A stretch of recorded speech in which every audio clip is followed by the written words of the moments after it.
Welcome to the show. Matty Marshall, stoked to have Todd Martinez on for a pretty special occasion here. So if you guys have been following, we are heading into a new era in Major League Paintball. For 2025, we have never seen this much turnover for the powers that be and the 20 best teams on planet Earth.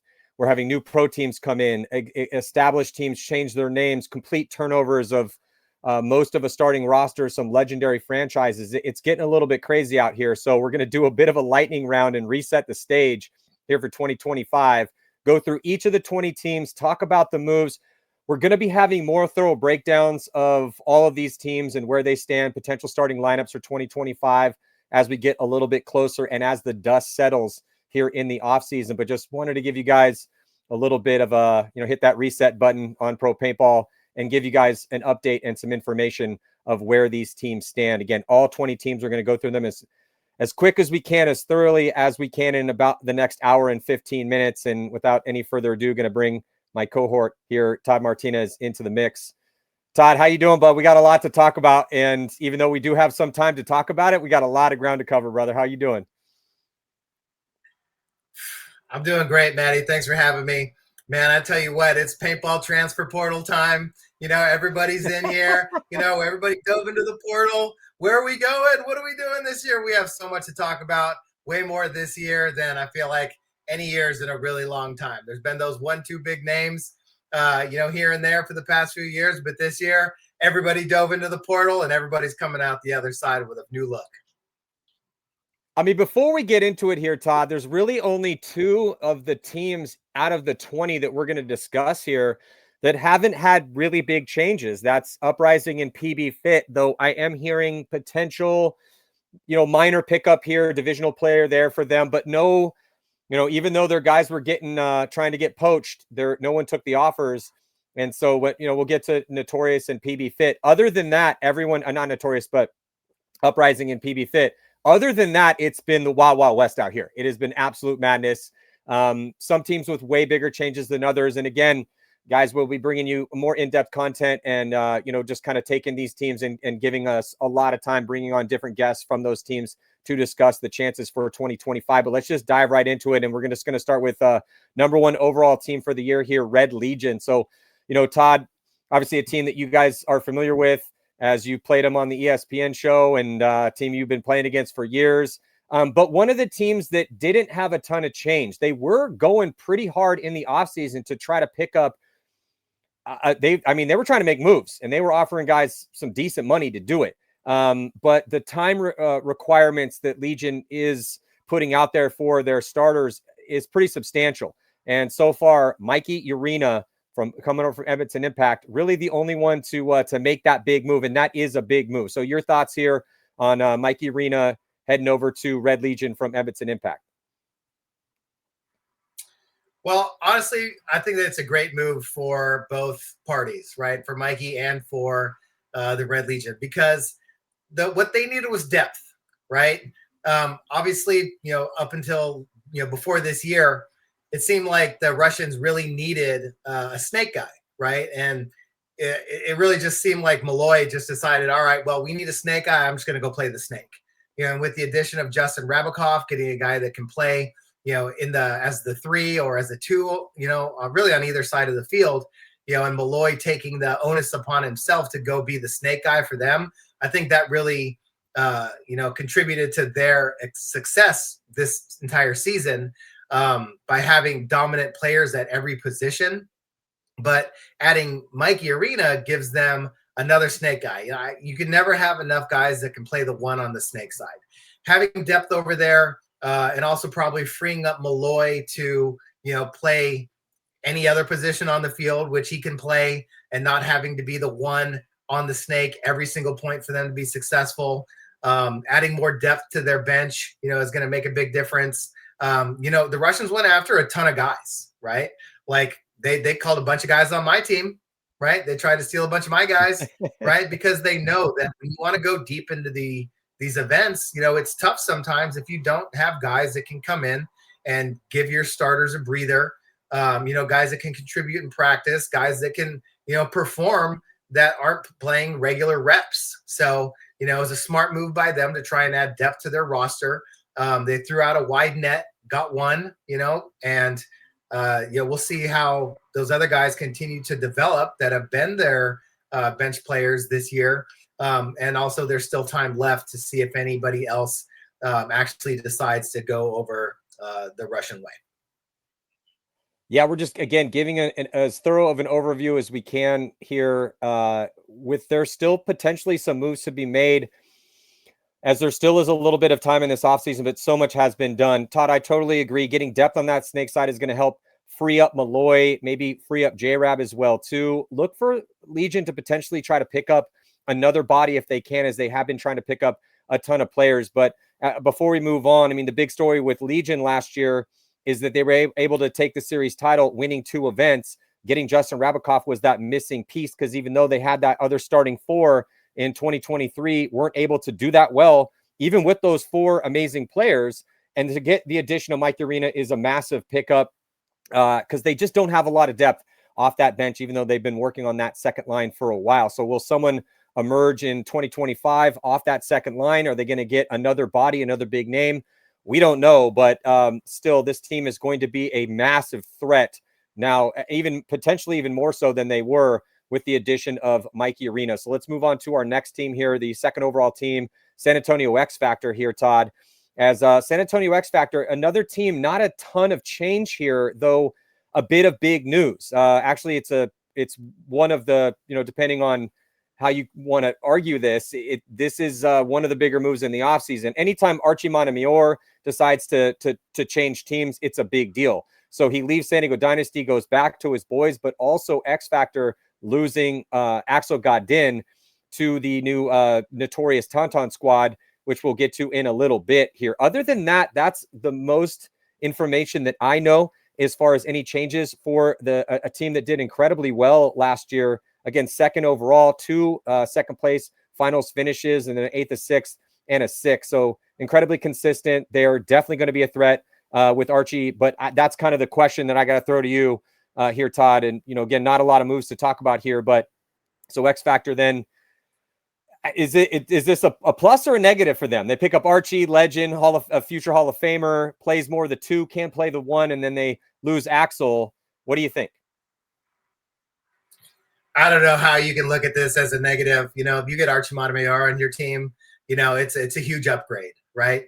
The past, 4 years that he's been on Dynasty now, he's shown that not only is he a leader, but he can also play any position on the field, right? We really saw him play a lot of the 3 or the 2 when he was on XFactor in the past, but, showing his skills off as a 1, and a consistent 1, like anybody can go play the 1, 1 out of 10 points, right? 1 out of every few, but like to go win tournaments playing as the 1, and prove that he can be a dominant force from any position is huge. Yes, it does suck to lose Axel, right? Anytime you have a guy that's 5'2", fast, and really aggressive, can make all the spots, like it, and just a guy that really wants to win with a lot of experience, that is a loss, right? But to replace him with Archie Montemayor, is huge, right? Do I think Archie's going to go play the 1 on XFactor? I don't know. Ryan Brand will show us when we see them in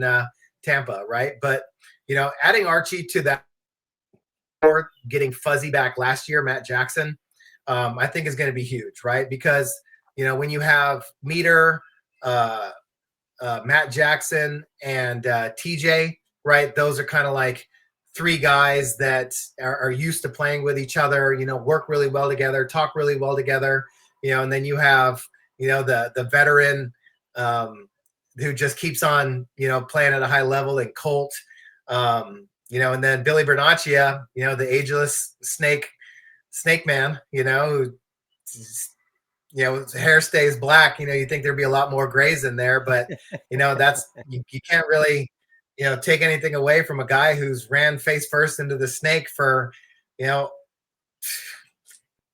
over a decade now, almost, I'd say, at a very high level, right? So, just adding another piece, yeah, you lose one, but you add another piece of guys that know how to win, guys that know how to talk, and guys know how to play together. When you have a really good coach and really good ownership management, They're going to be a scary team next year for sure. Yeah, I agree. To me, the biggest question before we move on here is we have a lot of ground to cover in, again, about an hour and 15 minutes. But is that to me, the question with a legendary team like this, it's been a while since they've won a tournament. The question of motivation, the motivation is going to be very high for XFactor to train as much as they can and try to win a tournament again, especially with Archie returning. I think this is Archie is quasi flirted with retirement for a couple seasons. He still seems to love this and doesn't want to let it go. He's got a lot on his plate, but I think that they're going to be highly motivated to excel and be elite this year. I can't wait to see it. And I definitely agree with that breakdown. They got a ton of threats, all vets on that team. They're going to be a big potential favorite, even with how good some of these top teams are looking. XFactor still should be in the hunt for wins at every single event. Let's move on to a team that's had a lot of change here. They kind of led the pack as far as, arguably the biggest moves in the offseason. I don't really know how you can kind of top what Edmonton Impact has done here in the offseason as they pick up Marcelo Margot, Tyler Harmon, Rainey Stanzik, and Alex Goldman, a.k.a. Mouse, to add to an already pretty stellar lineup that did really well at Cup, going all the way to a 2-point lead on PB Fit in the finals. And somehow PB Fit was able to summon the spirit and take that victory. And we did a show with PB Fit, and man, what a crazy and amazing paintball story. We'll get to Fit in a bit. But yeah, so Impact picks up Marcelo, Tyler, Rainey, and Mouse. And I think they're going to run with 10. Looks like they're going to have, those four, Brandon Cornell, JC, Nick Laval, Zach and Zane Yakimek, and then Dalton. Now, Derula may be there. He's a very busy man, got a bunch of kids. Been hearing he might not be able to make all the practices. Tyler Panilio is going into the police academy, and then Zupa has been dealing with a nagging hip injury. So he definitely wants to play, and we'll see if we see him. But they are stacked here, Todd. I mean, Edmonton Impact going to be flirting with potential series championships. Obviously, there's going to be a lot of teams, including yourselves, as we're going to get to Aftershock in a bit. But what are your thoughts here on Edmonton Impact's pickups? I mean, I don't know how you can have a better offseason than that. They picked up a bunch of winners, a whole bunch of guys that, again, are leaders, guys that know how to win, guys that are hungry to win. And, they're so good. They said they're only going to play with 4 all season, right? They said that our 4 is basically all we need. All the rest of the guys hang out, watch, fill pods, and they're only going to play with 4 dudes. So, that's going to be exciting to watch this year, as Tyler, Marcelo, Mouse, and Rainey, versus the world. And I'm sure nobody's going to be gunning for them, giving them their best game. But, that's a stacked roster. Those guys are all really, really good. There's a reason why, Bart sold 2 of his dealerships to pay for all those guys, and, I feel like all those guys are, really the hardest part is going to be, figuring out how they all fit together. Right. And all those guys have known each other for a really long time. I don't know if there's a better teammate that I've ever had than Tyler Harmon. He's such a what's the word I'm thinking of? He just really brings everybody together, and almost anybody that I've been around. You know what I mean?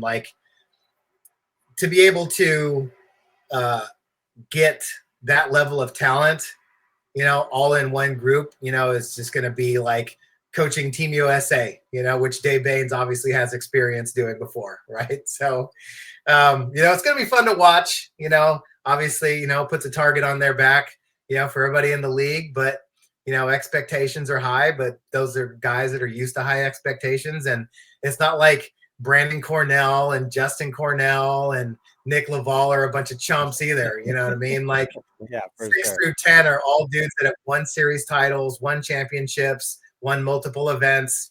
They're definitely probably the most stacked team talent-wise in the league. But at the same time, Impact has had that level of talent before and didn't win every single event. And a lot of players left off those teams because they couldn't handle, all that level of competition amongst each other, or, the accountability, that guys had for each other when you have high expectations. But, say whatever you want, haters are going to hate, and, people that are super fans are going to love it. So either way, it's going to be fun to watch when you get that many good guys together. They have played together before. It's good. I like it. We love it. Can't wait to see it. Must see TV. Yeah, I love it. Yeah, that is must-see TV. It's just kind of the question is, with that many cooks in the kitchen, that many legendary all-star potential Hall of Famers, I mean, you can't go wrong with it. That's how Impact's been for a long time. It's just, how can they get it together right away? They're definitely going to get it together eventually. Will they be contending right out the gate? They're expecting to do that. We're expecting to see it. Is that going to be the results in reality? That's why it's going to be fun to watch. And then who's going to be the one that, like, who's going to be their starting five come Sunday, or 5, 6, 7? Obviously only 5 can play at a time, but it is going to be straight Survivor Island, Lion's Den over there, and definitely going to be really fun to watch. And shout out to Bart and Dave actually putting that team together and paying those dudes that money, because, yeah, what a crazy paintball story. Speaking of another top-level team, let's move on to Houston Heat. Houston Heat losing some really big names here in the offseason. A team that's been legendary since they came in and started winning tournaments right out the gate in 2020 or 2012. But then recently, and Todd, you coached Heat not that long ago, but they had some really big losses, some all-stars here. Young Connor Kelly emerging as a star, relatively short tenure on the team for him. Actually picked up by your squad, Aftershock, which we'll get to in a little bit here. They lose Tyler Harmon, just like we spoke about, goes to Edmonton Impact, and then Konstantin Fedorov, who's going to be going over to this Tauntauns FSU Notorious merger, which is very interesting because, Konstantin Fedorov's been on that squad forever. And then they pick up, so instead of going and picking up other, legendary names, they go with some up and coming pro players, and Jackson Frey, Cody LaPapa, and Soap, John Shapaw from Blast Camp. So they're kind of going with some up and coming names, some guys that are going to, be able to feed Ronnie Dizon in the sense that there's some Midwestern dudes that can get a lot of playing time together.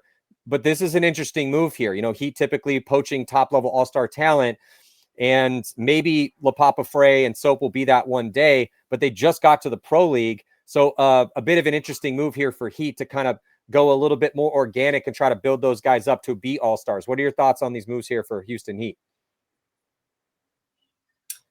Well, I think that it was – I like the Blast Camp guys, right? I like the pickups. Yeah. I think all 3 of those guys have talent. At the end of the day, it's going to come down to culture with Heat. It always is, right? All those guys have to perform at a high level. But I think that, they have to be willing to work with those guys, and integrate them into the system, right? Decide what that system is going to be, what that culture is going to be. Again, like when you have, that a big money team, like Heat, Impact, it's really about getting all those guys to play together, getting all those guys on the same page, getting all those guys to buy in, putting the team first and, really wanting what's best for the team. Right. When you have a bunch of, older veterans, that really know how to play, they got to stay in shape. They got to come ready to play. They got to have good attitudes. They got to help the younger guys, but, if with any team, like if you want to win in this league, you got to get contributions from almost everybody, right? Your best players have to play their best. Your leaders got to lead, and, you got to get small contributions from your role players. So, we know that, there's a good starting 5 still, even though they lost Connor and Tyler and Fedorov, well, it's not like, they don't still have Mishka and Moorhead and Ronnie and like they're still veteran dudes that have won, that know how to win, that have been, making big plays and big moments for a really long time. So anytime you have, a large group of new players come in, getting those guys incorporated in the system and understanding of what the culture is, and, just giving those guys the confidence, to play at a high level, then, I think that's what's going to be the most important thing for Houston Heat this year. Yeah, they were so consistent last year. Frustratingly consistent, though. Beginning of the year, not losing any games in the prelims, making it to Sunday, typically losing by 1. As the year progressed, started to lose a prelim game here and then lose by a little bit more on Sunday, but still made the buy into the top 3. So are we going to see that same consistency, or maybe a little less consistency, but a little more push and punch on that top end with, potentially a little bit more training for them? But I do agree they have some ridiculous options still, proven guys on that roster. So we're just going to have to see, though, as how things are going to play out here for Houston Heat. Let's go to our next squad here, 5th overall. Won the first event, but then a 14th, a 4th, an 11th, and a 4th at World Cup. Most legendary team in the game, San Diego Dynasty. And definitely a rebuild situation for them. They lose essentially 3 starters and their coach. So they lose Kevin Brettauer as he goes to Damage. They lose Marcelo, Impact, Archie, XFactor, and then Chris Shear going to Damage. But they then go and pick up Joe Barrett and Kyle Berry. What are your thoughts on San Diego Dynasty's potential here in 2025, Todd? Well, honestly, I thought like one of the best moves of the offseason was picking up Mike Bianca, right? Because it definitely sucks to lose all of those players, all of those really good players. But you still have Ryan Greenspan, right? You still have Alex Frazier. You still have Yosh Rao a little bit last year because of a knee injury.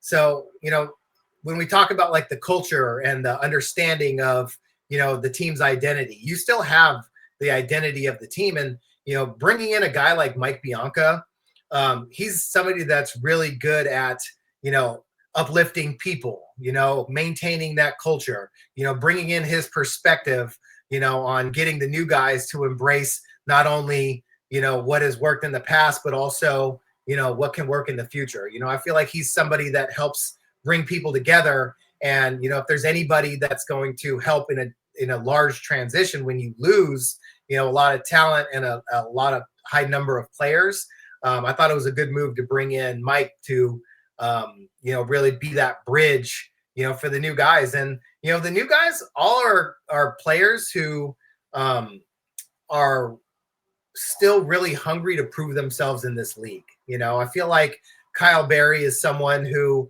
got a shot when he was really young, made some mistakes, had some success, had some failures, and then really worked hard, to get back, to build up the Kings to a position where, people are trying to pick him up in the offseason, right? He's helped develop players, like Connor Kelly and, gotten them opportunities, to go flourish elsewhere. And, now it's time for Kyle Berry to go get a shot.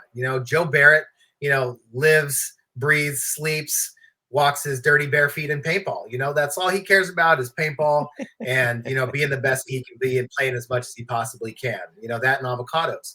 So like for him to go over there, and play with his other, dirty cricket, cheating friend, Harrison Fry, like those two together, that's a good bond, so that's going to be a little continuity over there, as long as, they don't get 1,000 red flags, and Ryan Greenspan's head doesn't pop, then, I think that they still have a chance to be, a solid team in this league.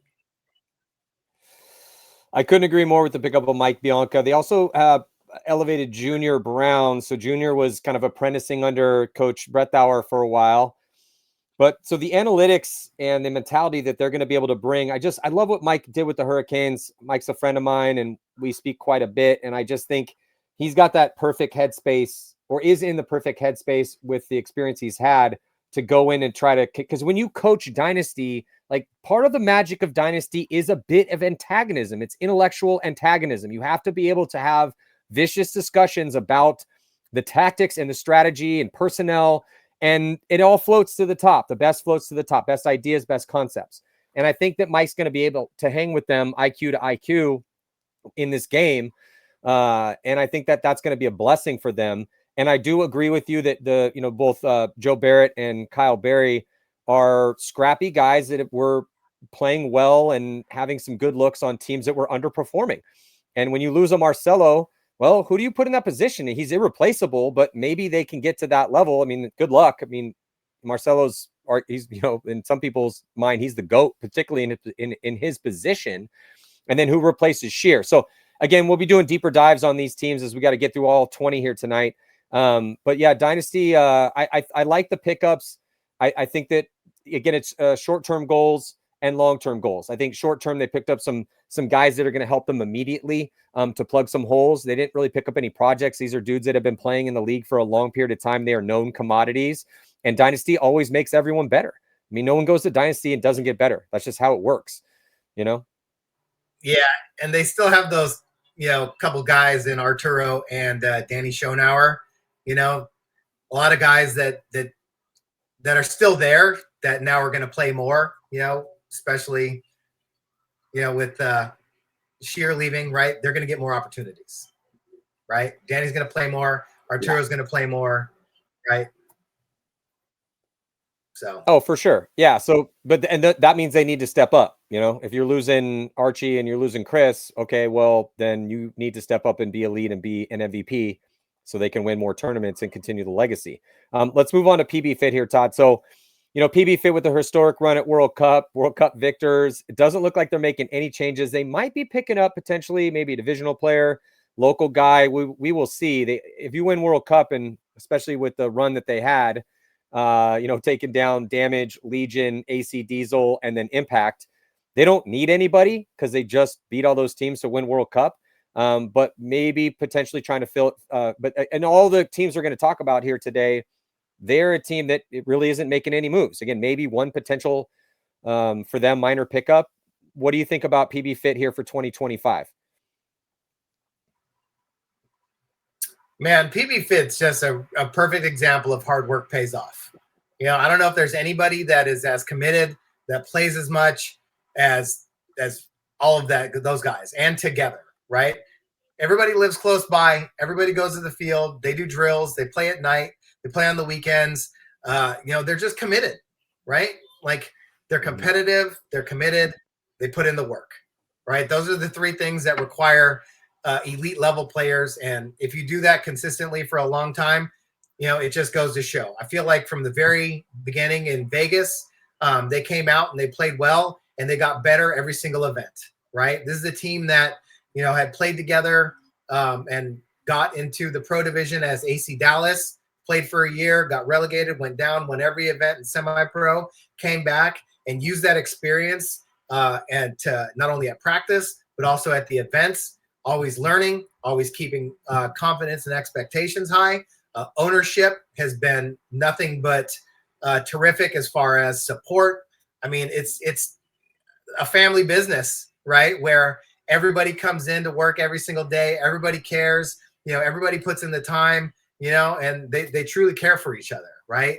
That's why they don't get picked apart. That's why they don't go shopping for high dollar free agents. They believe in their system. They want to win how they feel like they're going to win. And, it showed. And they had a great event at World Cup. They beat a murderer's row of teams. And, it was their weekend, right? Now, going into the next season, now they know they can win a tournament. Confidence is going to be even higher. Expectations are going to be even higher. But obviously, all the rest of the league's going to be shooting for them as well. So it'll be fun. It's a great story. Yeah. Congratulations again to them winning World Cup. And, can't wait for next year. Yeah, I can't either. Really good head on their shoulders too. They're hungry for it. They some guys were trying to get poached, decided to not take the money offers to stay with Fit, and they're gonna have a target on their back. So, man, you win World Cup, you're gonna have a target on your back. Let's head on to Tampa Bay Damage. So Tampa Bay Damage 7th overall for the season. Did put a win on the board though. Started off the year 13th and a 6th, a 7th, a 1st, and then a 9th at World Cup. Some injuries to their squad definitely hurt their chances at World Cup as, Keith Brown didn't even play on that Sunday. And then Jacob Edwards, Jake was having some issues too and still out there battling, but they were a little beat up. Then in the offseason, they lose Rainey as Rainey went to Impact. No Jared Lackey. But then some big moves for them as they pick up Chris Shear, big pickup for them to help bolster that line on the D side. They pick up Kevin Brethauer as their coach. They pick up CJ Cantor and Cardell Donaldson. So CJ coming over from New York Extreme, having some good looks on a team that ended up getting relegated, but still was highly impressive. And then Cardell Donaldson, it's been a little hit or miss for the ML Kings, but like you said, I mean, you can't really teach dudes to be 5'3" and blazing fast and aggressive. And Damage is another team that's really good at cultivating talent. So your thoughts here on Damage in 2025? Matty, I think I said this the last time we talked. Rainey Stanzak, to me, has had the most impact on winning over the last decade. Everywhere he's went has taken teams from that weren't consistently winning to winning, right? From Damage to XFactor to Impact. Rainey Stanzak has been the key piece in those teams winning tournaments that hadn't been winning tournaments or hadn't won tournaments. So I think losing Rainey Stanzak is probably the biggest loss of the season, of this offseason for any team. But going out and getting those extra pieces right now, like with guys on the team, big question mark, like you said, is Keith Brown going to be healthy, right? Because, Keith Brown's, kind of irreplaceable for Damage, right? Like you can put Carter in there, you can send name your snake guy. Who do you want to send? You want to send Chris Shear? You want to send Lackey's gone, right? They don't have Lackey anymore. Like Smith. There aren't many Keith Browns running around this league, right? So yeah, they're gonna need him. Keith Brown. They're gonna need him to be. Yeah, they're gonna need Keith Brown. To be healthy. To be that dominant team that they can be. But I do like the moves, right? And to bring in Skinny Kevin, obviously a championship coach, great mind, great technique, great, X's and O's guy for sure, right? When he's got talent around him, he can do a lot with it. So, to bring in all those new guys, I think is great. I think they do have a lot of talent on the team as it is. I think Chris Horn, is a really solid player, that probably should get more spins, but, they have tons of dudes on that team that all those vets are all still good. I think Jason Edwards was injured for like one or two tournaments. I think maybe he missed. I don't know. Did he play World Cup? He might have played World Cup, didn't play a ton.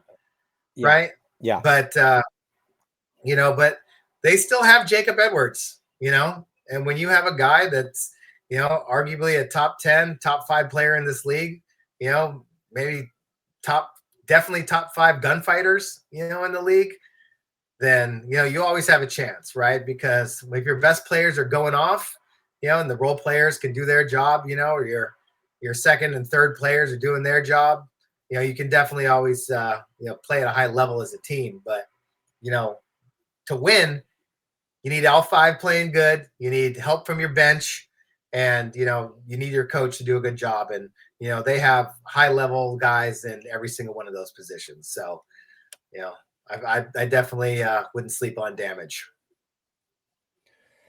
Yeah, Damage is going to be another big favorite to win events in 2025. Let's talk about another favorite here. Your team, Chicago Aftershock, 8th overall for the season in 2024. Starting off not on the best foot, but you just put the team together 15th, but then immediately just catapult up, get that 4th place, then a 2nd, then a 5th.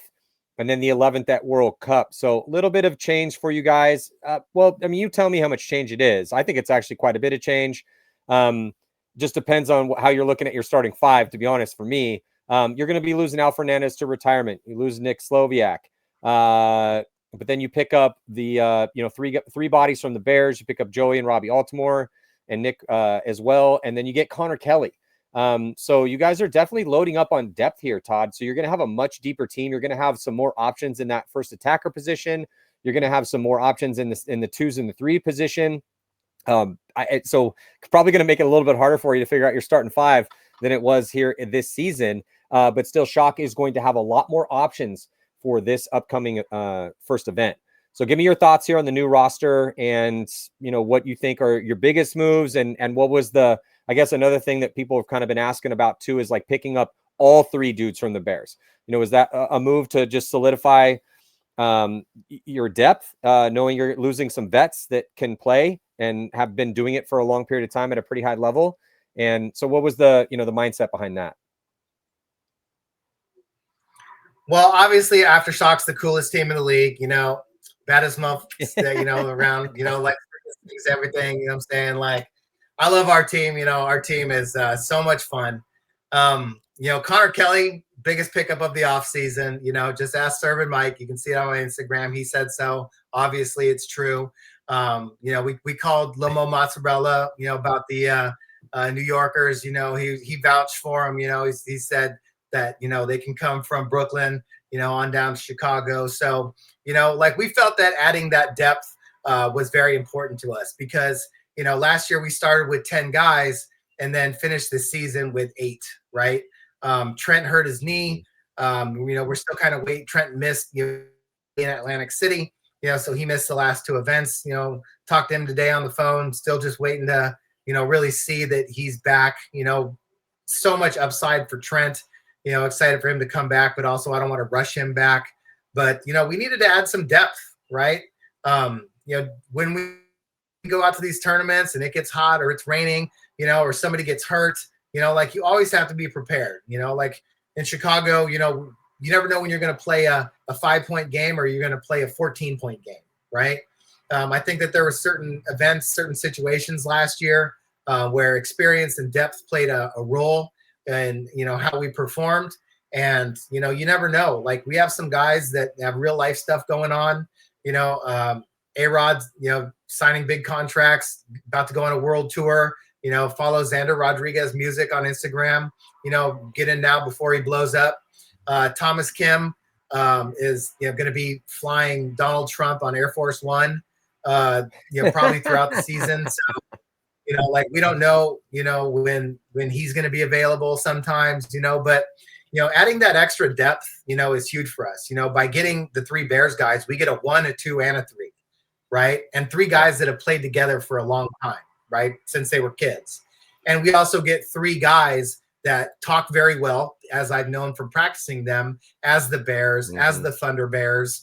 I know that those guys are great communicators. They have great attitudes, and for me, it's always about the personality. It's about the fit, it's about the culture. It's about our guys, those guys blending in. And honestly, it all kind of happened in one day. It kind of happened really quick, and again, with teams trying to poach your players, I found myself having to be prepared for, the potential of losing, 1, 2, 3, or 4 players, guys get offered bags of money or, private jets and, yachts and stuff like that. Right. Like we ride around on yachts and private jets, but other people have bigger yachts and bigger private jets. We like to keep them a little bit smaller, a little more. Was it the Lamborghini private, yacht, or is it just some stock garden variety yacht? I mean, what are we talking about here, bro? So no, it's a Lambo yacht, right? But ours is navy blue. Some people like the yellow one, right? It's it is what it is, right? We do the best with what we can. I get it. Todd and Tammy, everybody has their own credit card. They only have $1 million limits. What are we supposed to do with that, right? Other people like Impact, they're just here's a briefcase of cash. I don't know where this came from, right? But, not to go too far off on a tangent, but Connor Kelly's the man, right? And I can't wait to have him back on my team, right? We got Hosky last year, as a rookie. He's going into his 2nd year. We got Clay, right? We have Robbie Altimore. You can never have enough snake ones. You can never have enough guys that are learning, guys that are hungry, guys that are vets, and guys that want to be together and win for each other. And I feel with all the guys that we have, guys really care about each other. They care about the team. They put the team first. And, I feel we got a good group of guys. If we lose any injury, if we lose anybody to injury, or real life, we'll be prepared no matter what happens this season. I think you guys will too. I like the depth. I like the depth, and I do agree. I think Connor's again going to be a star. He's still super young. He's hungry for it. I like the lineup you already have. You have good options. Hosky did do pretty well for you guys. So knowing the things he needs to work on and where he could go with it. Yeah, you guys should be in the running for a win next season. Let's move on to next squad here on our list, AC Diesel. So, AC Diesel started out dead last at event number 1, 20th, but then they make their first Sunday of last season with the 9th. They go back to 13th, then a 19th. What a seesaw year for them. And then a 3rd at World Cup until they had the complete implosion against PB Fit with the crazy overshooting and the Clint pushed the ref. And guys, if you haven't seen that one, just go and watch that one. Do yourself a favor. It was highly entertaining and absolutely madness. So they lose Mouse in the offseason. But, talking to some of the power structure of the squad over there, they're pretty content with so they pick up Jared Lackey. And they feel real strong with what they have right now. There's potentially some moves in the works for them, but maybe, talking to some guys, had some options. Some guys didn't work out, but, Mark, Spica, the power structure, Clint, the power structure of the team over there seemed to feel pretty confident with what they got. And with how well they did at World Cup and finally getting a lot of contributions from a lot of guys and showing us depth, I don't completely disagree. Anytime you lose Mouse, that's obviously a huge hit. But I think, Lackey's going to come in wanting to prove himself, not getting a ton of playing time in 2025. So that gives him more depth in the Snake 1 position.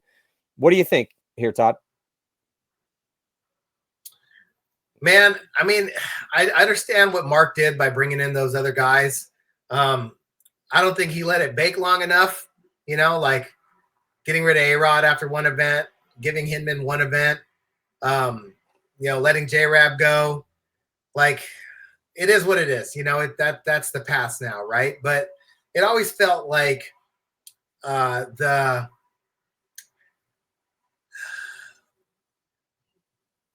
way that those guys were before they brought in everybody, I felt like they really had something there, right? It felt like they had more of an identity before they brought in all the big name guys, right? And, maybe they can get back to being a team that is kind of like fit, right? More local guys that play together more often, guys that actually hang out with each other a lot more. Maybe that's what they needed. I heard Greg Pauly's going to suit up again. They're bringing Greg back. So, I feel like just having that, more local hometown type diesel might actually be better for them this year. I know GI up their sponsorship, with all the bonus balling that they do. They're going to need more paint, this year, showing like paint. How successful they were with that. Yeah. So, as soon as Clint Johnson gets out of prison, I think that they will start practicing again, and I think they'll be probably better this year than they were last year. All right. Well, we got to kind of speed things up a little bit. We got 40-minute, fire round here for our next 10 teams. Yeah, I don't know. We'll see. I mean, it's up again, as always, it's about culture and execution. I definitely agree with you that, yeah, they've cycled through some legendary, coaches, players, etc. But they did do really well at World Cup. I mean, they're playing outstanding until they just completely fell apart mentally in that game against PB Fit. So if that didn't happen, we may be living in a different paintball world, but it did happen. They did lose their minds, and particularly Clint Johnson. And I love Clint, but I went back and rewatched that, and as much as I'm a salty old vet and people beat me up for it, but I am what I am, man. I'm a salty old vet. Look at the gray hair. And we did come up in a wild ass time of paintball. So I do kind of like seeing paintball devolve into that, because one, it's super entertaining, and we are to put asses in seats here and entertain people. And this is paintball. It gets a little wild out there, and those dudes from Texas don't mess around. So that was kind of fun to watch. And I don't mind paintball getting a little crazy every now and then like that, because I feel like we need that in the sport. So I respect it. But they did make some mental mistakes. So I don't know. We'll see. They are a question mark moving forward, in the sense that, are they going to get enough execution out of their guys? They did lose Mouse, but I can't wait to see it. I love the guys over there. I think that's a super talented roster. Are they going to execute? Because we didn't see a ton of execution from them in the majority of the events that we've seen them play so far. Let's move on to Infamous here, Todd. So Infamous, not sure if they're going to have how long they're going to have Patient next year. They released Joe Barrett. He gets picked up by Dynasty, but they picked up Trevor Reeser, Zach Geiger, and Rob Velez. Really like those guys' games. Reeser, the most experienced guy there. Velez is super experienced too, but Reeser getting more playtime on Impact. Velez came from Impact as well too. Geiger coming over from the Ironman. But that's a team with a ton of weapons, Todd. And Infamous, and that was a team last year where I was calling. I'm like, hey, I really think this team could do well. I think they could have a chance to go deep on Sunday. They did not go deep on Sunday. They did. at the second event, a third. Other than that, not great though. 14th, 20th, 9th, and 14th. So that third place finish at the second event was their best one. But, quickly here, what do you think about Infamous and their chances in 2025? I think Infamous definitely needed more bodies. Getting Geiger as an extra snake player. They do have Jonah still. I think that Geiger was somebody that you can count on to be there, ready to play.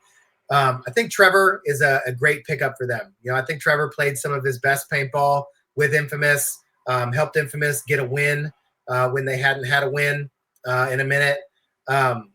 Travis loves playing wild, aggressive, up the middle paintball.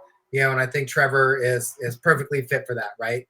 Trevor going to Impact system, they made him play like in their Impact way system, how they do, and then he gets to play a little bit more free with him. So, if Infamous can have all their bodies and be healthy, they're always a wild card. They can lose every game and they can win every game. So, great coach, great staff, and I think that adding those three bodies were quality pickups for them. So moving on to the Ironman, they lose Geiger, they lose O'Mara, but they picked up Pat Kraft, Frank Antetomaso, Garrett Baldwin, and Jerry Caro. So a lot of offense with the pickup of Jerry Caro.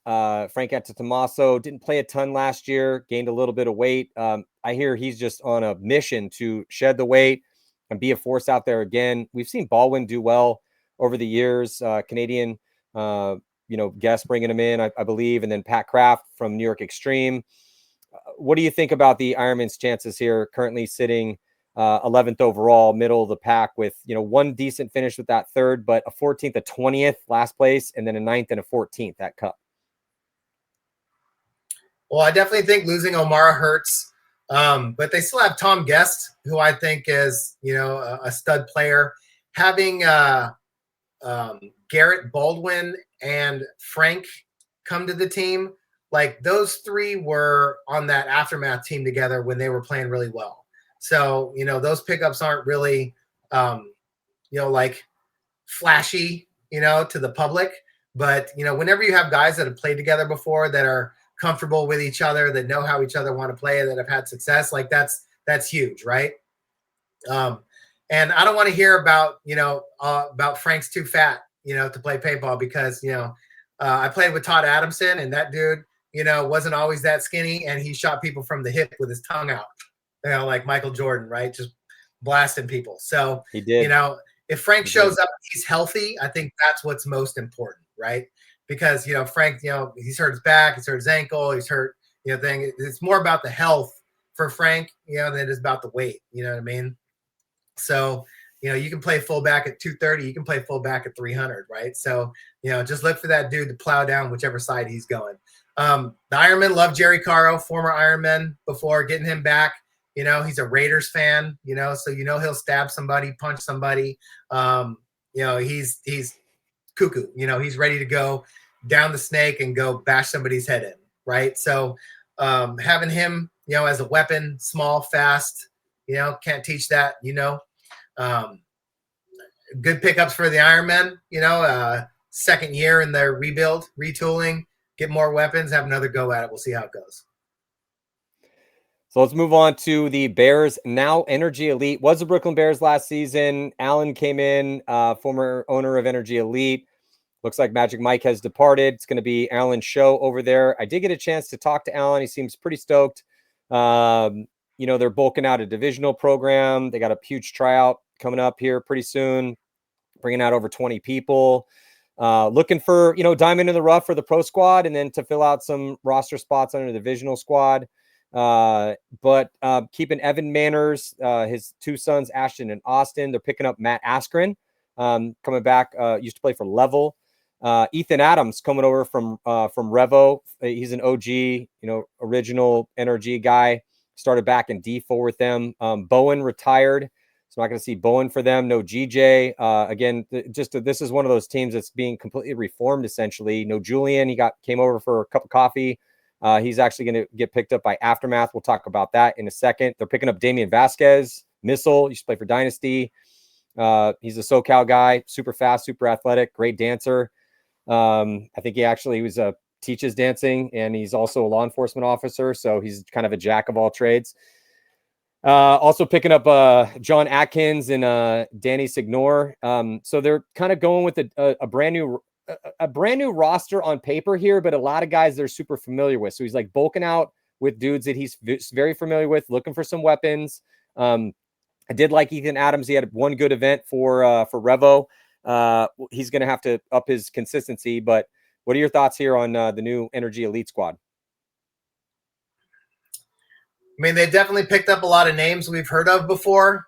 So, that means they've got experience, but it's always going to be, when you have a almost complete roster overhaul, it's going to be how those guys mesh together, between Damian and Evan Manners, nobody better get out of line. We've got two cops on the team, then, they should be the guys that are really, enforcing, what they're trying to do over there. Right. But I think the best thing that they can do is get together a lot, practice a lot, have good conversations and, really try and figure out who they want to be. What's the coach going to do? How are they going to play? What's going to be their style? What's most important to them? And, anytime you pick up a bunch of new guys, it's a new opportunity to recreate your culture. So, we know how Alan is, very strict, very, by the book, I would say,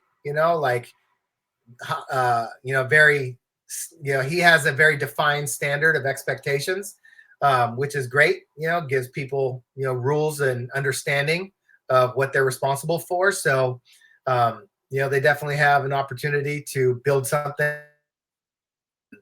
We'll see what that looks like come Vegas in Tampa. Yeah, Vegas in Tampa. So moving on to Aftermath, another team with just a ton of turnover as they're losing the OG Hunter guys. So Daniel Jordan, Dirty Dave Morothi, Brian Morris going to be stepping away. Also, then recent news, they're losing Ethan Castro and David Ramirez. Looks like they're going to go start a semi-pro squad. I believe it's going to be called Violence. I haven't talked to David about that, but I believe that is confirmed. So that's 5 bodies coming off a team that was running 2 lines. But if you look at the roster that still exists here, Todd, is they still have some good dudes, especially with their new pickup. So the new pickups coming on, James Green coming over from the Lucky 15s. Greeny's good. Greeny is, I'm just wondering how much he's going to be able to play with it. Aftermath is a team that plays at ASG every single weekend. And so one of the reasons that they were able to do as well as they did last year at the beginning of the year, that 4th place finish. And then after that, it was a bit of a step off the cliff, 17th, 14th, 14th, and 15th to close out the year. But they grind a lot. They play like fit type paintball every single weekend. But the 2 lines, I think they might be able to change things up, go to a starting lineup now. So they still got Cody Chong, Steven Mazurek, Brandon Trujillo, Cody Woodruff, Grayson Gladstone, and then Greeny and Julian Velasquez, along with Lucas. At least so far. We'll see if they make some more moves. But with that roster, if they pare that down to a starting 5, whatever, who's playing the best, that's some talent. Those guys, I've seen all those guys have some big moments out there. That's not a bad roster. What are your thoughts? Yeah, Matty, me and you have had conversations about this before. Sometimes maybe they overplayed their roster, right? I think this might be an opportunity to really lean into those first 5 names that you mentioned, try and create some cohesiveness with that group of guys and then, use those other guys to kind of fill in, right? Maybe they, maybe they take a different approach, but the grind is definitely very important to that team. Maybe they go from, a mindset of violence, to like peacefulness and mindfulness, and maybe that works better for them this season. You know what I mean? Maybe if they're less angry, and less violent and more strategic and loving, it might make a difference. I don't know. We're going to find out, but they definitely practice. I'm going to get my thesaurus real quick, bro. It's around here somewhere in the books. I don't know, but I'll get the thesaurus out. And Yeah, I don't. It's again it's a team that just they had not good enough execution to replicate what they did at that first event, and I would I don't like that they were married to that two lines a little bit too much, and yeah, they go with the hotter line, but when you have that many guys on the squad, why not just pare it down? I mean, that we've only seen a couple teams historically. I'm talking about literally every paintball tournament I've ever watched in the past 25 years win with two lines. It doesn't happen very often. But I still think, again, because we got to move on, we still got some ground to cover here. But I just, man, I've seen these guys. I know I'm a little biased because I'm a SoCal guy and I go out to ASG to coach divisional teams. And shout out the Narcos. And I see how much work these dudes put in, and sometimes we play against them. So I see what some of these guys are capable of, and I'm expecting more out of them, to be honest, because once I've seen you do and have a certain level of do certain moves and have a certain level of skill, the only thing stopping you from doing that against top level competition, because there is that here in Southern California and some of the teams they played against, is just pressure, mindset, experience. So I do like that squad, and they may have some work to do, or they may be doing some work still behind the scenes. I think that don't be surprised if you see Aftermath pick up another body or two here to fill out that lineup before we hit the, because we still got some time. And again, we're going to be having much more thorough breakdowns of all these potential starting fives and rosters and a lot more information about it and guests from all these different teams as we head into the 2025 season here in Major League Paintball. Let's move on to Uprising, Todd. To be honest, not a lot to talk about here. Another team that just didn't really make any moves. They might be picking up potentially, a prospect, but they didn't no one got poached. They looked really good the last two events, taking an 8th and a 10th, but highly impressive in that 8th and that 10th place finish. Before that, it was not great. 16th, 16th, and an 18th, but really picked it up at the end of the season. Your thoughts on Uprising? I like what Uprising did, but it started in Vegas this year, bringing in more coaches, my boy Tyler Michaud, coming in, and the other players that they picked up, I felt like they picked up more guys, more coaches, really dedicated more time to practice. I feel like they're having better conversations, like trying to they're asking the questions like, what are the other high level teams doing? Right? What are they doing to figure out how to be better? Like, how do we beat these guys? Like how they're dividing their, goals into certain categories, like, what do we need to do here on this level to be better? What do we need to do over here? They got coaches, they got players, they're practicing more. They're trying to go to different places to learn from other teams. I just feel like they're doing a better job of, trying to take that team to the next level, trying to raise their standard of, who they are and who they want to be. And I feel like the pickups that they have done pretty well for them. As we saw, I felt they got better throughout the year. I mean, what were their finishes this year? Finishes for Uprising, like 16th, 16th, 18th. So not great at all. They were looking pretty shabby in the beginning of the year, but then the 8th and the 10th and it wasn't just the 8th and the 10th. It was the teams they were playing against, how close those games were, the fact that they had new rising stars, and so they pick up Nate Schrader, and he was an immediate force multiplier for him. Alec Holland just played out of his mind for them. He's such a rising star for that squad. And then obviously they still, and then Mark and the Snake. So those three names were big standouts for him in those last two events. And they do have a couple of their starters that are dealing with nagging injuries, but they should be good. We still have 3 months to go before the start of the season. So nothing, catastrophic there.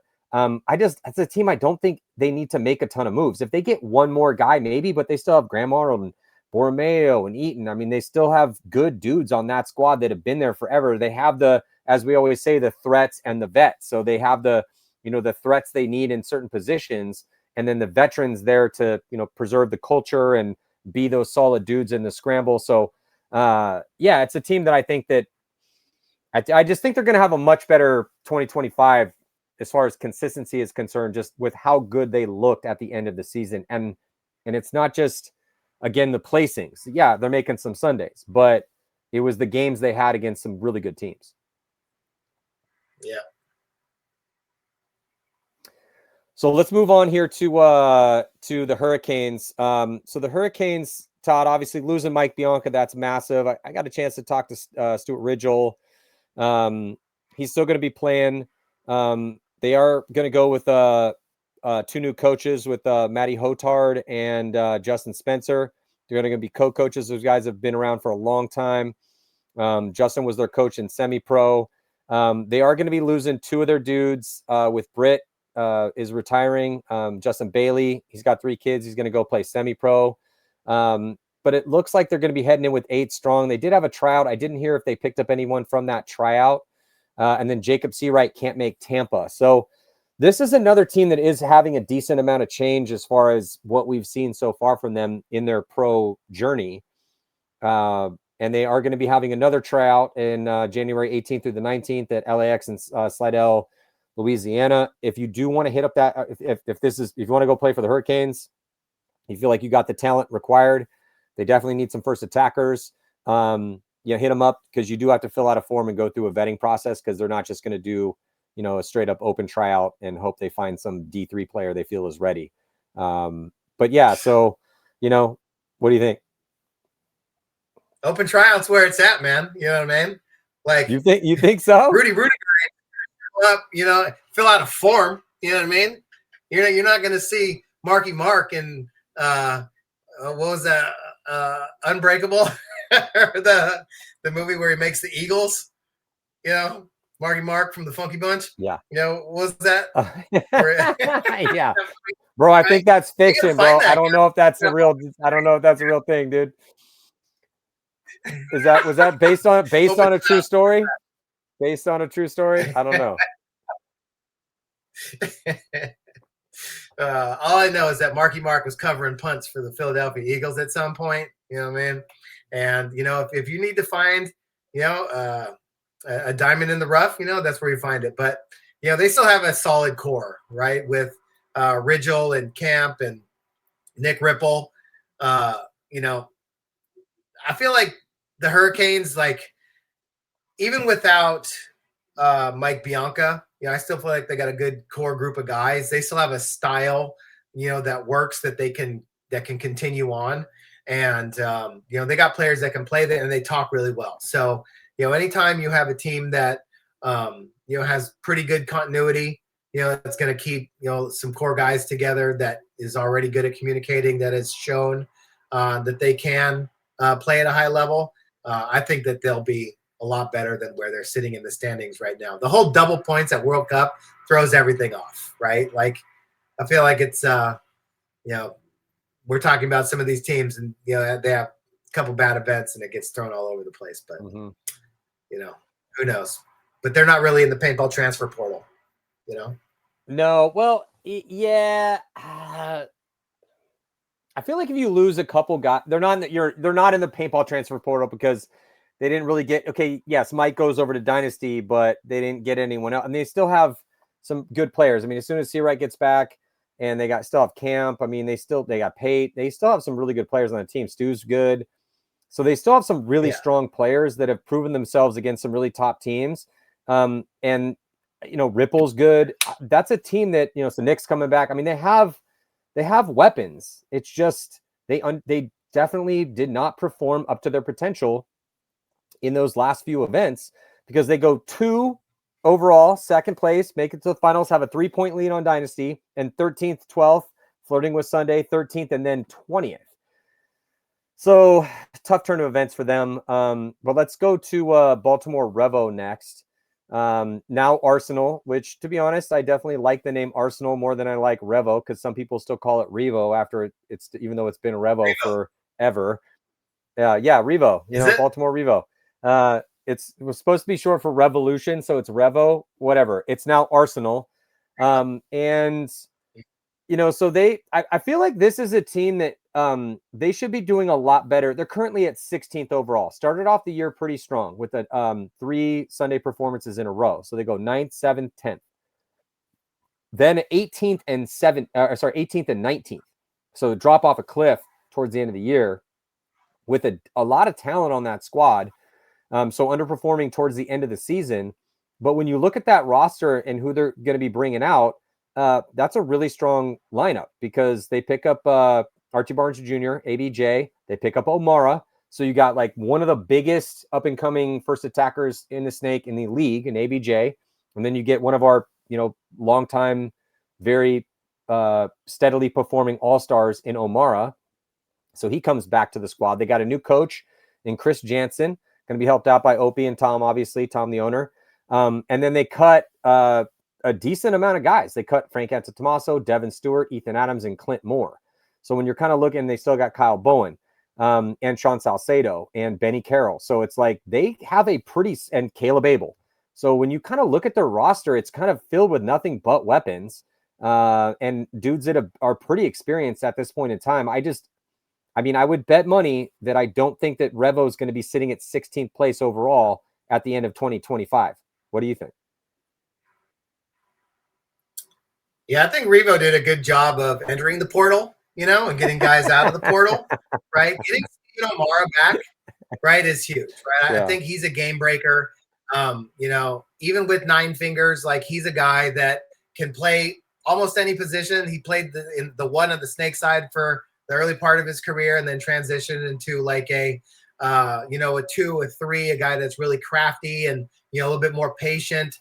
I feel like we've seen a lot of maturity out of him over the years. I feel like he's gotten better and better. I think that, having ABJ, you really can't teach speed. I hope he comes back 100% healthy. I know he hurt himself there at the end of World Cup, just like Keith Brown. You really hate to see guys get hurt. You just hope that it wasn't anything major and that he can come back, So, that's an excellent pickup, coming out of the portal. But Revo really, like you said, they started off strong, but, really just fell off a cliff there at the end, But, with a coach that doesn't have like a ton of experience, but is also very enthusiastic, very intelligent, he's going to take those opportunities to learn, get better. Changing the name to Arsenal, obviously they've gotten more support, to spend some money, take care of the players, be able to be a player inside of the portal. But, I think that, new name change, some old faces, again, another chance to, recreate their identity, and kind of, I remember Arsenal back in the day, it was just a bunch of, dirty, grungy, I wouldn't say like Marcus old Nistrans. Aftershock grungy, or like inner city grungy, type, like back alley, muggers, criminals, right? So, those guys, like those dudes, like they come to play, right? They're going to be a tough team to play, with the players they got. I really like, the Weaver. You don't want to get woven. I think between those 3 guys, they got good shooting. They got some weapons, and they got some good support. And Opie's on the team. So shout out Opie Richard Logren. Lochran. All right, well. Yep. All right, well, Todd, we got to get through we got 10 minutes to get through these last teams here, and we still got a few to go. So let's just go to Blast Camp Right, now. The Sea Dogs. That was good. Wrap it up. Yeah, we got a speed round here. All right, so okay. What do you know about the Sea Dogs? I will hold on real quick. I talked to Derek. Derek, first of all, a great paintball name, Derek Welts. But so Derek was talking about how he really wants to have a Canadian squad. Kind of talk me through their roster. These dudes have been around for a while. And if you look at how consistent these guys were, 2nd place, 6th, 8th, 2nd, 1st, 1 World Cup. So people are like, oh, they bought their way into the league. And I'm like, all right, well, yeah, they did. However, good dude, it's really hard to try to win the semi-pro overall. So yeah, again, shout out to Leverage. We'll hopefully get to them in a second. But I understand why they made this move. These dudes are all grown men. They've been around forever. They got an all-Canadian squad. They've been playing together, and they're really confident that they can come in and hang in the pro league. And again, they were incredibly consistent, and they won World Cup with 2 other second place finishes. And they only lost out to Leverage by less than 10 points, or sorry, slightly over 10 points, 12 points, 568 to 556. They were right there. What do you know about the Sea Dogs? All I know about the Sea Dogs is that when we watched them play, they played pretty well. I couldn't tell you a single guy on that team. I'm not actually can't even remember where the Royal City is. I had to ask Siri one time, and I don't think it was what we thought it was. Do you know where the Royal City is? Kitchener, Ontario. Is that what it is? It's out of Ontario. Well, they're definitely out of Ontario, and their home, at least on their rostered hometown, is Kitchener, Ontario. They're definitely out of Ontario, Canada, for sure, 100%. Can't wait not to far watch them from. play. Yeah, go ahead. Sorry. No, sorry. I'm a little always on the delay here, but can't wait to have a new team in the pro league. You know, it's always exciting when you get to play a new team. Fans get to see a new team, and you know, I wish them luck, and I hope they're in my bracket. Yeah, I mean, again, they got a couple options here. They're losing a couple guys. Again, we'll have them on before the event. I don't want to do them a disservice and talk about them in 20 seconds. We're going to be bringing Derek on. We'll break the team down before the event. But they are a little bit of a wild card out here, a little bit of an unknown. I talked to Harris. MO Kings now becoming New York Extreme. But this is a roster that honestly, Todd, is, you know, you're going to know a decent amount of these names. So they still got Nick Acevedo and the Snake. They got Josh Kaea. They're picking up George McLean and Will Hennessy. They got John Peterson. They got Josh Taylor. I mean, they still have a pretty competent roster. And obviously, you know, New York Extreme getting relegated. But when I talked to Harris, he wasn't treating New York Extreme as like it was like another team that we could or could not get guys from, not like we're joining. He just was like renaming it New York Extreme because he's an OG New York Extreme guy, and that's in his heart, and he wanted to call it that, which to me was a little peculiar. But when I talked to him about his roster, I do like these guys. You know, Nico and Josh have had, you know, their up and coming projects as first attackers. We know McLean's pretty legit. Hennessy's been out there. Peterson is real good, and Taylor's really good in the backfield. And then Harris, though, if he shedded a couple LBs, would be a little bit more mobile, still a hell of a gunfighter. So, you know, we will see.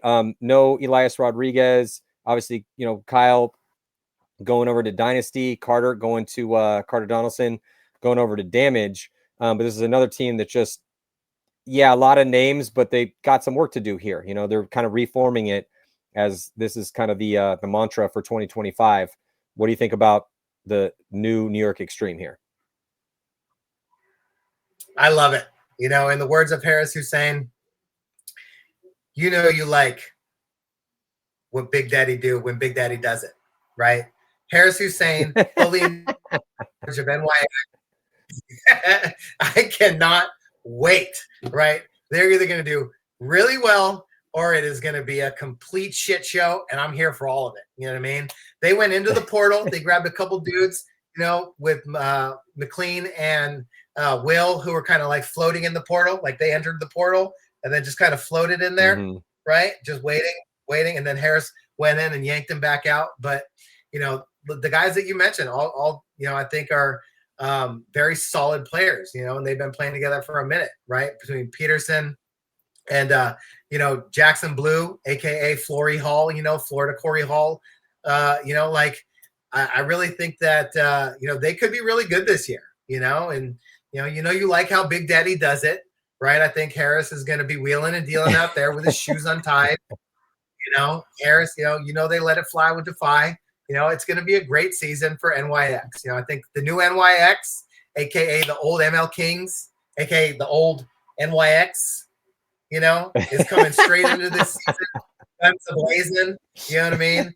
And, you know, if they hadn't picked up, if they hadn't, you know, got relegated, you know, it would have been the Abu Dhabi Harris Hussein's Abu Dhabi Assassins or something. I don't know. There's a bunch of really bad names, but being NYX and NYX staying in the league really makes me happy, especially with Big Daddy.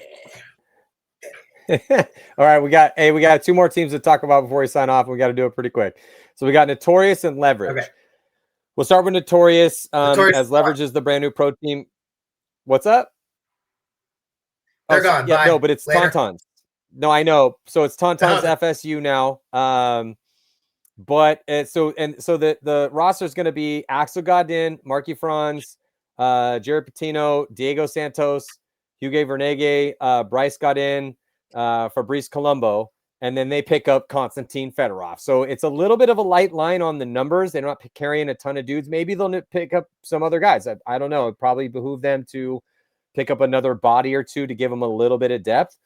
But I mean, they have Axel Godin, Konstantin Fedorov. Hugo's good. Marky's been getting pretty good. Fabrice Colombo's been legit, super legit. He's going to be a European Hall of Famer one day. And then I like this line. Obviously the Tauntauns were not good at Cup, and Notorious has been super hit or miss, but they only have one Notorious guy on the roster, and it's Marky Franz. Other than that, it's essentially the Tauntauns bringing Axel in from, who's playing for XFactor, and then they pick up K-Fed, Konstantin Fedorov. So I just don't see how they finish 19th, but it's hard out here in the Pro Division, currently sitting at 19th, heading into to next season. What do you think? Yeah, Fetty went into the international transfer portal along with Axel, right? And they ended up, back in Europe. But I think it's really good to have the Tauntauns over here, because they've been one of the best European teams for a really long time. So honestly, like having them in the league is great because, it's kind of like having the Russian Legion in the league, right? Like they don't belong playing against those other European teams. It's better off that they're over here. Adding Konstantin Fedorov to their arsenal is great. One of the best players that ever played the game. So, if they can get all on the same page and, all work together, they got weapons all over the place. They shoot well, they communicate well. And I really think that they're going to be a tough team this year for sure. Yeah, so last team here, Leverage, the team that actually won the pro spot. Again, it was a very close race, barely beating out the Sea Dogs. But Leverage only winning the first event, but they were just incredibly consistent after that. First, third, second, third. Chris Caputo and his boys. I talked to Chris for quite a long time. He's really excited. The Moran brothers and Chris Sanborn got their coach, Aaron Berry. They're pretty stoked about the year. Chris Caputo is about to go in to be a firefighter as well too. So hoping that he can make that first event. He's going to be an NYC firefighter. I was like, hey man, I got to get you in touch with my boy Pete Utchig, as he did 20 years up there. But again, looking at how consistent that team was and how many offensive weapons they had, because we did see them a decent amount, and I was hearing a lot about them. But it's a team when you're that consistent in semi-pro, and then talking to Chris Caputo and how tight those guys are. They have multiple guys in the ownership group, they're all basically grown men. It's not a young up and coming team in the sense that it's a bunch of 19-year-olds or, 2 30-year-olds with a bunch of dudes that are 20 that don't have jobs. I think the average age is kind of around 25. They got a decent dudes that are around 30 on that squad. I'm wondering what your thoughts are, but it's always difficult when you come in, but we have seen teams that did not do as well as Leverage come in and stick around as pro teams, and figure it out. So I do have high hopes for Leverage. What do you think? Last squad. Yeah, I think Leverage is going to be good. They're going to be a tough team to play. Just because they have guys that all live close to each other and they practice together a lot. Caputo left to go play with the Bears and then came back to play with his boys. I've seen those guys play together now for a little bit. And, I think that they got some good players. They made the commitment to get back together and make a run at it in semi-pro. And, they achieved that goal. So, being able to step into the pro division as a group of guys that, that play for each other is always a good thing for a team that wants to be competitive and for the league, to play against guys like that. So they represent New Jersey. it's nice to have more teams up out of that Northeast, and I hope they bring it because it's always fun. Everybody wants to take shots at the new guys.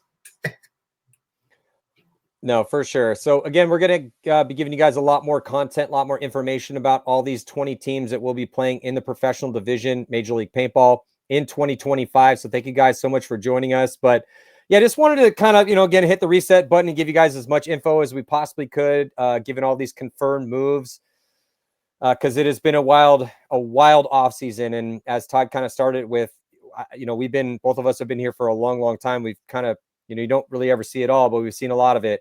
And I've never seen an offseason this crazy, ever. We are heading into a new era in Major League Paintball, and it's going to be a fun one. Todd Martinez, thank you so much for your time. Best of luck with Chicago Aftershock. Obviously, we'll be touching base as we move into the next season to get your expert opinion on things, hear a little bit more about Chicago Aftershock. And again, thank you guys so much for joining us. Can't wait to see this new season begin and touch base with all the leading lights on these 20 pro teams and break all this down to see, get a little dial in a little bit more as to what these potential starting rosters are going to be for this next, or at least for the first big event. It's going to be going down in Tampa in March. And I can't wait to see you guys. Talk to you later.